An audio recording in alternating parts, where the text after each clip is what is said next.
My name is Laurel Whitmore, and this is the story of how I learned what family really means. I live in Burlington, Vermont, in a small blue house that faces Lake Champlain. It's not much to look at from the outside: chipped white railings, a crooked porch light, and a front door that sticks when it rains, but it's mine. Inside, every corner smells faintly of lavender and paper because I work part-time at the town library and can never resist bringing old books home. My 6-year-old daughter, Rose, loves it here. She laughs with her whole face and always manages to turn the quietest moments into sunshine. When she sleeps, she keeps her palms open, as if she's holding light itself. Last spring, the light almost went out. It started with a fever that wouldn't fade, then bruises that bloomed like dark violets on her legs. After weeks of hospital visits and restless nights, we finally got the diagnosis. The doctors in Denver, Colorado, told me that Rose needed urgent surgery. They explained the procedure carefully, every risk, every possibility, and then the cost. $80,000. The number sat between us like a wall. I remember gripping my tote bag so tightly my knuckles ached. I had savings, of course, but not even close to that amount. My insurance would cover part of it, but not nearly enough. The doctor, a kind man named Dr. Preston Hale, spoke softly when he said, "You should reach out to your family, Ms. Whitmore. Most people don't get through something like this alone." So I did what any mother would do. I called my parents, Elaine and Victor Whitmore, and then my brother, Julian. I thought they would rush to help. I thought blood still meant something. Days passed before they responded. I remember sitting at the kitchen table, the window open to the cool Vermont air, staring at my silent phone. When it finally rang, I snatched it up so fast I nearly dropped it. My mother's voice came through, calm, polished, like she was discussing the weather. "Laurel, we've talked it over," she said. "We can't just hand out that kind of money. It's too much." "Too much?" I asked.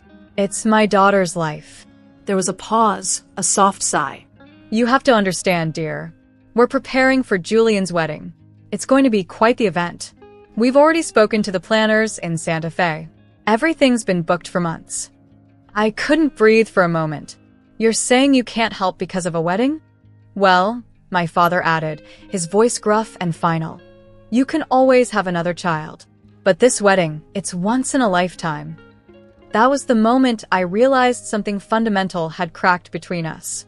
My mother's tone, my father's cold practicality, it all told me exactly where I stood in their world. I swallowed the hurt and said quietly, "You'll regret this after just a month." Then I hung up. 2 months later, they spent $320,000 on that once-in-a-lifetime wedding. I didn't go, though I saw the photos later. Julian and his bride, Madeline, smiling under a crystal tent filled with white orchids. A jazz band played beneath chandeliers that looked like raindrops. Every guest wore designer suits and gowns. The articles in the local paper called it the Whitmore event of the year. I watched it all from a borrowed laptop while Rose lay asleep beside me, her small hand resting on my arm. I wasn't angry, not yet. Anger requires energy, and I was running on coffee and fear. I just felt hollow. When the doctors told me the surgery couldn't wait, I sold my car. I took extra shifts shelving books at the library, sometimes until midnight. I opened a small GoFundMe page, though it felt like begging. Friends from college sent what they could, $20 here, $50 there. A stranger from Savannah, Georgia, sent $200 with a note that read, "For Rose. Keep fighting." It was never enough. Then one afternoon, when I was sitting outside the hospital cafeteria in Boston, a woman approached me. She looked about 60, with a kind face and silver hair tucked neatly behind her ears. "Are you Laurel Whitmore?" she asked. "Yes." She smiled softly. "I'm Fiona Brooks, your grandmother's attorney." "My grandmother?" I repeated. "She passed away years ago." "She did," Fiona said. "But before she did, she left something for you. She wanted you to have it when you turned 30. I've been trying to reach you." She handed me an envelope. Inside was a letter written in my grandmother's elegant handwriting and a copy of a property deed for the house my parents were living in. "My dearest Laurel, if you're reading this, life has tested you. as it does everyone worth knowing. I have seen how your parents treat you, polite neglect dressed as refinement. I cannot change their hearts, but I can protect yours. The house in Rochester is yours, legally and rightfully. They may live there only as long as they honor you in good faith. Should they ever fail you, take what is yours without guilt. Love, always, Grandma Margaret. I read the letter 3 times before I understood it. My grandmother, Margaret Doyle, had seen the truth long before I did. She had known my parents' loyalty was conditional, bound to appearances and comfort. She had seen me, really seen me, when no one else had. That night, I sat by Rose's bed in the children's ward. The machines beeped steadily beside her, and for the first time in weeks, I let myself breathe. "We'll be okay, sweetheart," I whispered. "Grandma's still looking out for us." I didn't tell my parents immediately. I wanted to focus on Rose's surgery, which, by some miracle, we managed to schedule with help from donations, loans, and what little I could scrape together. When she finally came out of that operating room, pale but breathing, alive, I knew no price could ever measure that moment, and yet, my parents' words still echoed, "You can birth another child." I wondered how people could spend hundreds of thousands on flowers and music while their granddaughter lay fighting for her life. I wondered if money could twist love that far out of shape. The following month, just as I'd warned them, they began to regret it, though not in the way they expected. I received a frantic voicemail from my father one morning. "Laurel, call us immediately. There's been some confusion with the property taxes, something about ownership records." Then another from my mother, her voice trembling. "Your grandmother's lawyer contacted us. Please, sweetheart, can we talk?" I didn't answer. Not yet. I watched Rose color a picture of our house, all blue and crooked, with a sun bigger than the roof. She handed it to me proudly.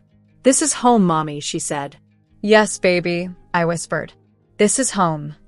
In that moment, I realized I didn't need their money or their approval. I had something better: truth, love, and the quiet strength my grandmother left me. The storm was only beginning, but for the first time, I wasn't afraid. That was the price of a life. Not $80,000, not even $320,000, but everything false and fragile I had to lose before I could finally see what was real. When I think back to that time, the first thing I remember isn't the money or the documents. It's the quiet. The kind of quiet that follows you after you've been running for too long. After Rose's surgery in Boston, we returned home to Vermont, where spring was breaking through the frost. The trees outside the window were budding again, the same as they had the year before, but everything inside me had changed. The doctors said Rose was healing well. She was eating again, laughing again.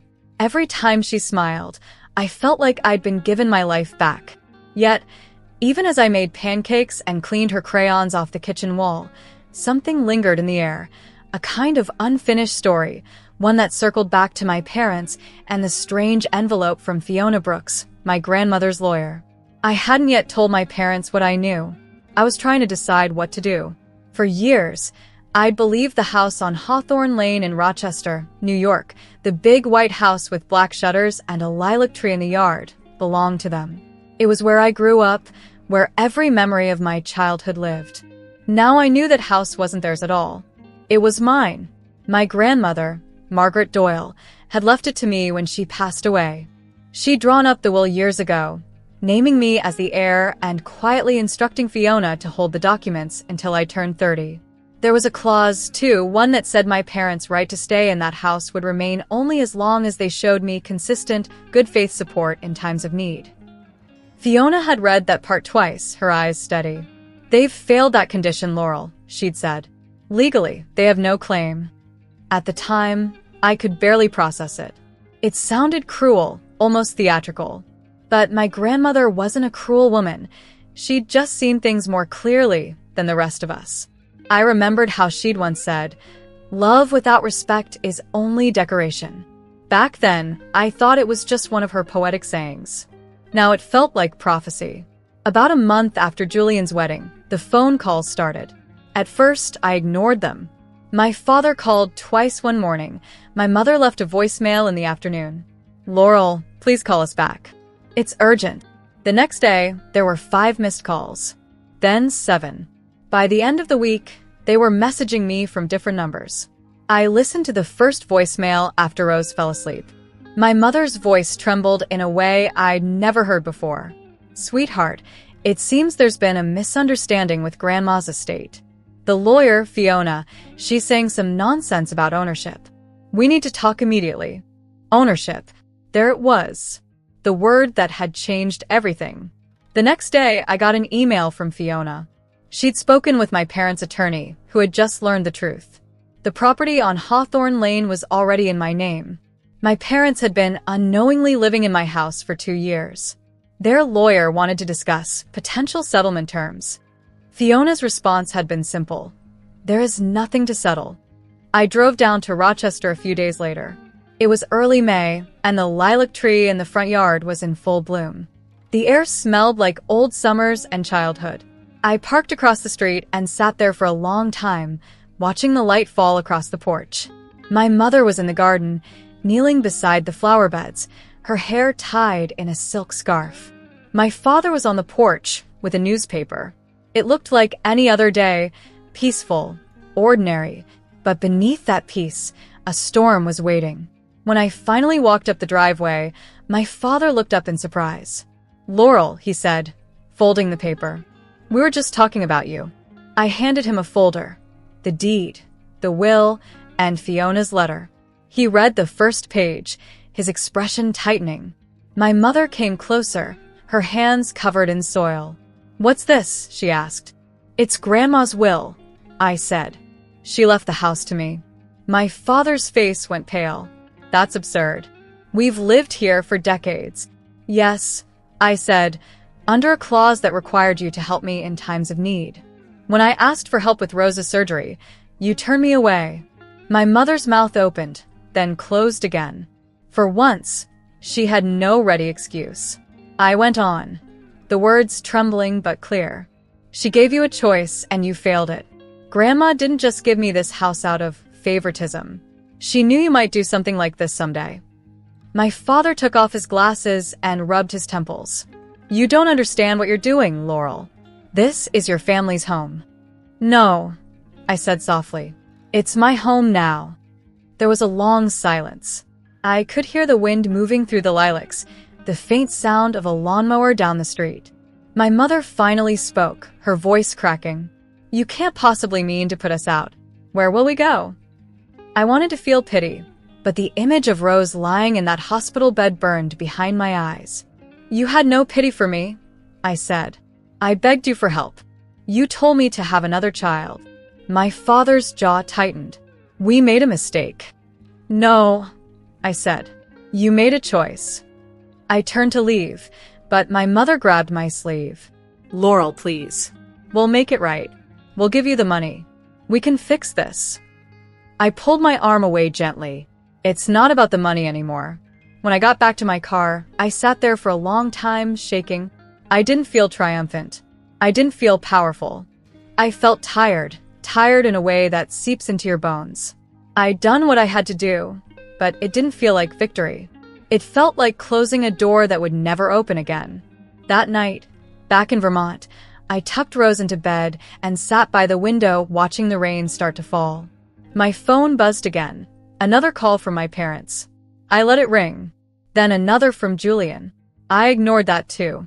They'd spent years choosing appearances over people, pride over love. Now they were learning what that cost. I thought about Grandma Margaret and her lilac-scented kitchen, her soft hands, her quiet strength. She'd always known this day would come. She used to tell me, "The truth doesn't need noise, Laurel. It stands on its own." Outside, the rain grew heavier, blurring the lights along the street. I closed my eyes and whispered, "Thank you, Grandma." For the first time in a long while, I felt safe. The storm could rage all it wanted. I had already found my shelter. And somewhere deep inside, I knew this was only the beginning. The next chapter wouldn't be about survival anymore. It would be about standing up, about reclaiming what was mine, not just the house, but the peace my family had stolen long ago. I met Fiona Brooks again on a gray morning in Providence, Rhode Island. her office tucked between an old coffee shop and a florist that smelled faintly of damp roses. The room was quiet, lined with books that had been opened too many times, their spines faded but sturdy, just like Fiona herself. She greeted me with that calm lawyer's voice that never rose, never faltered. "Laurel," she said, "your grandmother recorded the deed years ago. The transfer went into effect upon her passing. Your parents' occupancy depended on their conduct toward you. It's all perfectly legal." I nodded, but my hands wouldn't stop trembling. She slid a folder toward me, her manicured fingers tapping the corner of it. "You should read these carefully." Inside, there were copies of everything. The property deed with my name written in bold type, the support clause, and a letter in my grandmother's handwriting, neat, looping, and full of the same warmth I'd grown up with. "Laurel, my girl, I hope you never need this. But if you do, use it to protect your soft heart. Some people mistake kindness for weakness. I have tried to spare you that lesson, but the world insists on teaching it. Love, Grandma Margaret." I held the letter like it might disappear. Fiona watched me quietly, then said, "You have every right to enforce this, but I want to make sure you understand what it means. Once you act, there's no turning back. They'll have to leave." "I understand," I said, though part of me didn't. Part of me still wanted my mother's hand on my shoulder, my father's voice saying, "We'll fix this." But that hope was a ghost now, and ghosts don't help anyone. That weekend, I packed the car. Rose slept in the back seat, her favorite stuffed bear tucked under her chin. The drive to Rochester, New York, took nearly 7 hours. Every mile felt heavier than the last. The closer we got, the more the memories stirred. The smell of apple pie in the kitchen, my father's laughter, my mother's perfume. But when I parked outside the house, all I saw was a facade built on lies. The house looked smaller than I remembered. The paint on the shutters was peeling, and the porch light flickered weakly. I stood there for a full minute before walking up the path. When I knocked, I heard movement, then the familiar sound of my father's footsteps. He opened the door and froze. "Laurel," he said, frowning. "What are you doing here?" My mother appeared behind him, her expression tense, her pearls perfectly in place. "You look tired," she said, her tone halfway between concern and criticism. "I came to talk," I said, holding up the folder. They led me into the living room, the same one where we'd celebrated birthdays and Christmases. It smelled of lemon polish and old regret. My mother sat on the edge of the sofa while my father crossed his arms, already bracing for battle. "This is the deed," I said, opening the folder. "The house belongs to me now. Grandma's will was clear. You were allowed to stay only if you supported me in good faith." My father's face turned the color of paper. "That's ridiculous," he said. "We've lived here our whole lives." "Yes," I said. "And when I asked you for help to save Rose, you refused. You told me to birth another child. That violates the clause." Fiona confirmed it. My mother reached for her pearls as if they might steady her. "Laurel, we were under pressure, financially, emotionally, Julian's wedding." I cut her off gently, but firmly. "You spent $320,000 on a wedding and couldn't spare $80,000 for your granddaughter's life. That's not pressure, Mother. That's priority." They both fell silent. My father finally muttered, "What do you expect us to do? Leave?" "Yes," I said. "You have 30 days to move out." The words sounded calm, even cold, but inside I was shaking. I wasn't doing this for revenge. I was doing it to close a wound that had been bleeding for years. My mother started to cry softly, the way she used to when she didn't get her way as a child. My father's jaw tightened, his pride too big to let him beg. "You can't do this to family," he said. I looked him in the eye. "I'm not doing this to family. You did this to me." They tried everything after that: bargaining, guilt, money.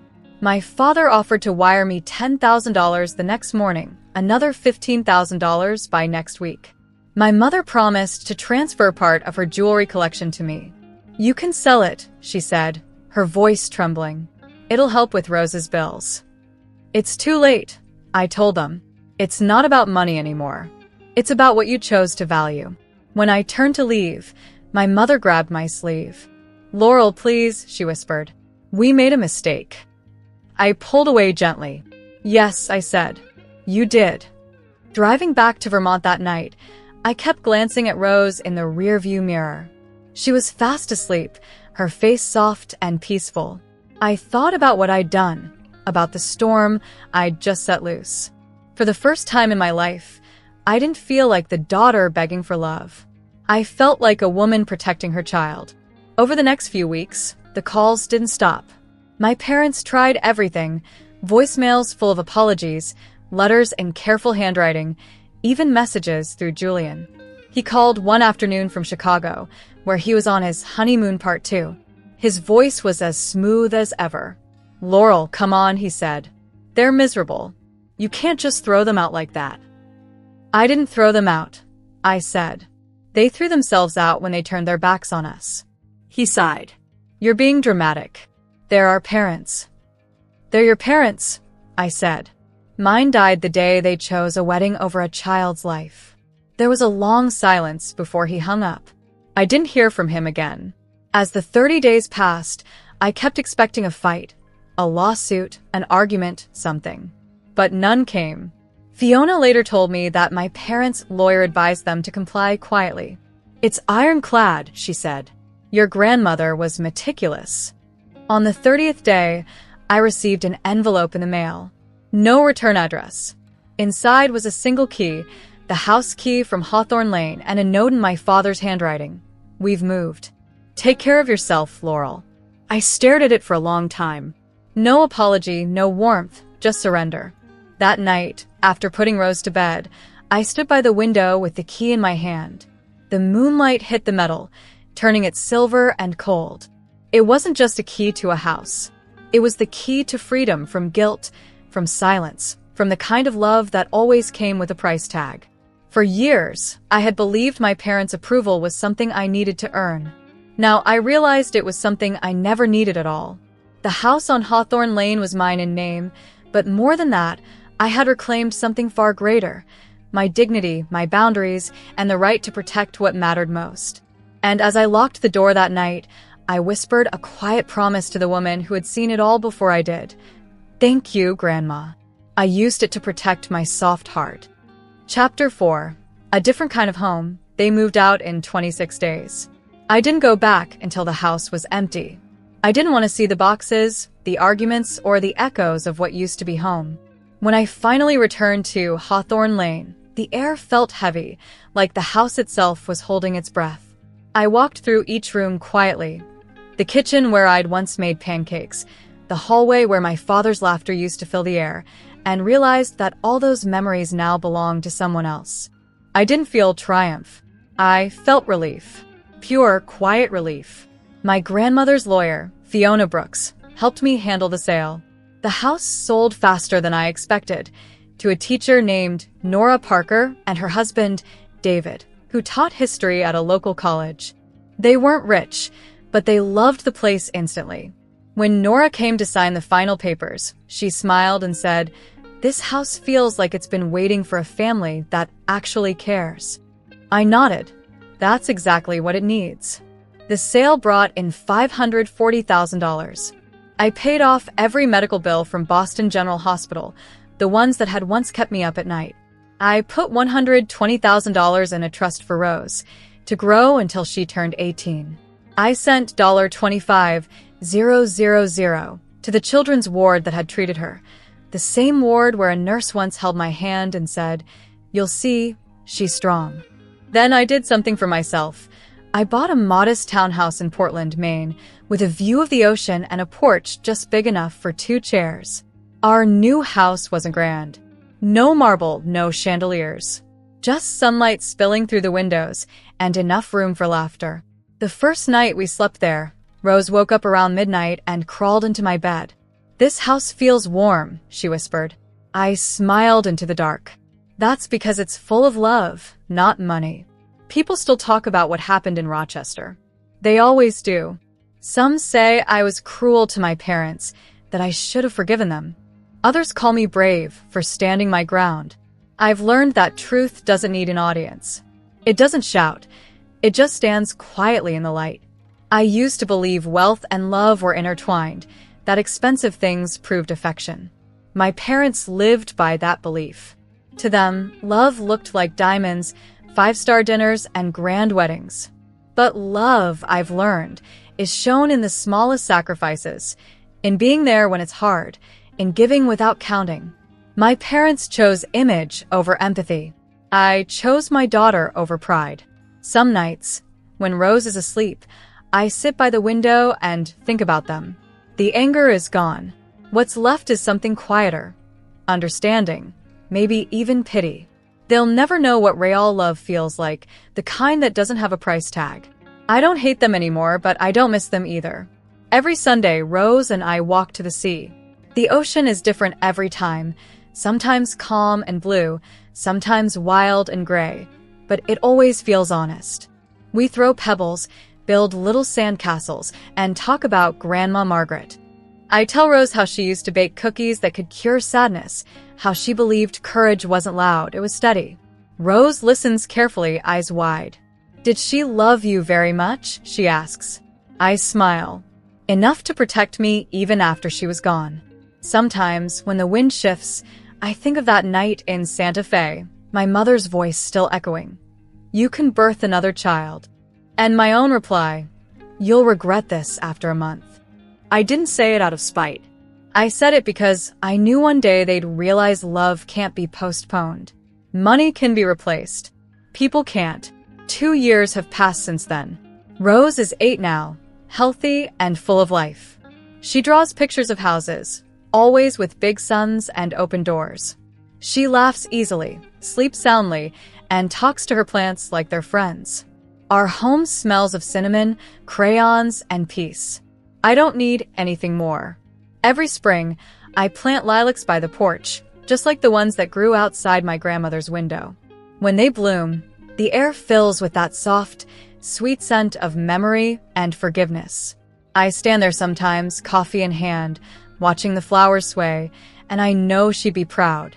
I am Laurel Whitmore, and this is America, the land that can break you and rebuild you if you let it. The land where I learned that sometimes the only way to honor love is to draw a line and start again. If there's one thing this journey taught me, it's that peace is not given.